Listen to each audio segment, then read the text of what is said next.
Face harassment বা bullying কতটা জঘন্যতম একটা বিষয়, তাই না? জানেন, আমি কিন্তু প্রতিনিয়ত এই ফেস বুলিংয়ের শিকার হয়েছি।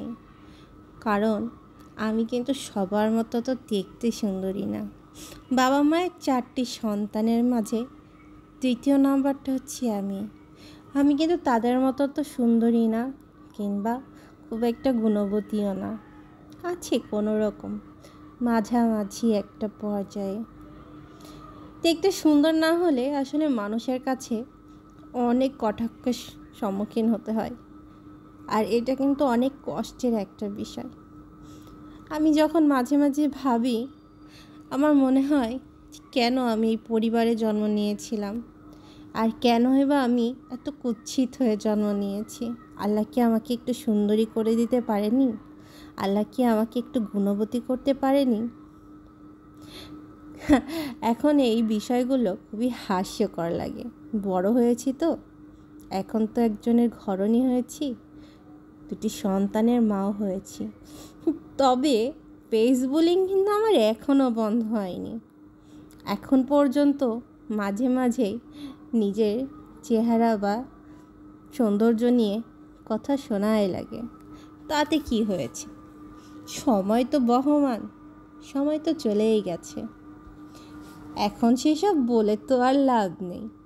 কিন্তু ওই যে হৃদয় বলে একটা কথা আছে, মনের মাঝে কোথাও একটা ক্ষতটা রয়েই গেছে। তাই তো যখন এই ধরনের কথা কানে আসে, সেই যে ক্ষতটা না চিনচিন চিনচিন করে একটু ব্যথা সৃষ্টি হয়। কি করব, মানুষ তো আমি। মানুষের কষ্ট কিন্তু অন্তর থেকেই আসে। চেহারাটা কিন্তু মানুষ তৈরি করেনি। যারা চেহারা নিয়ে সবসময় বুলিং করে তাদের জন্য বলছি, চেহারা কিন্তু স্বয়ং আল্লাহ তাআলা নিজে হাতে সৃষ্টি করা, অতি আদরে, অতি যত্নে। আর এই চেহারাকে নিয়ে তুমি কিন্তু কটাক্ষ করো না। কারণ যদি একজন কালো মানুষও হয়, তার মাঝেও একটা সুন্দর সত্তা বসবাস করে। সেও কিন্তু আল্লাহ সেরা সৃষ্টির ভেতরেই পড়ে। আচ্ছা, মানছি আমি সুন্দর না, আমার দাঁত উঁচু, আমার চোখ ভালো না, আমার নাক সুন্দর না, আমি মানুষটাই সুন্দর না। তাতে কি হয়েছে?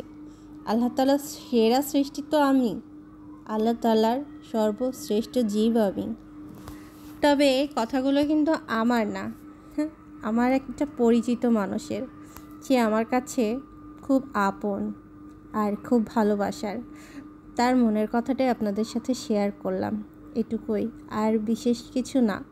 তবে সবাই আমার পেজের জন্য অবশ্যই দোয়া রাখবেন আর আমার পেজটাকে সাপোর্ট দেবেন। আল্লাহ হাফেজ।